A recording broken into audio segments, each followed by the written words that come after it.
بلکې د پوره امت دپاره ډېره د غم خبره ده. هغه کس چې هغه ته مفتي سردار علي حقاني ویلی شو، هغه کس چې هغه د ختم نبوت سپاهي و، هغه کس چې هغه د ختم نبوت چوکیدار و. عزیزانو، هغه کس چې هغه همیشه د امت د اصلاح دپاره اواز اوچت کړی ده، هغه کس چې هغه همیشه د ما او ستاسو د ځوانانو دپاره د بچیانو د اصلاح دپاره اواز اوچت کړی ده، هغه کس چې د محمد رسول الله صلی الله علیه وسلم د ناموس دپاره اواز اوچت کړی ده، هغه کس هغه مفتي سردار علي حقاني چې هغه همیشه د ناموس صحابه دپاره اواز اوچت کړی و. عزیزانو، نن هغه موږ نه روښینو.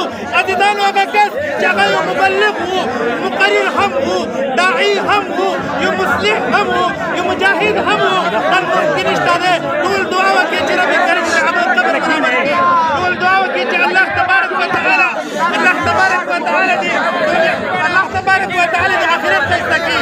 عزیزانو، حضرت علامه مفتي سردار علي حقاني شهید رحمت الله علیه زموږ د پاکستان متبع کونسل مرکزي جنرال سکرټري او زه د پاکستان مرکزي متبع کونسل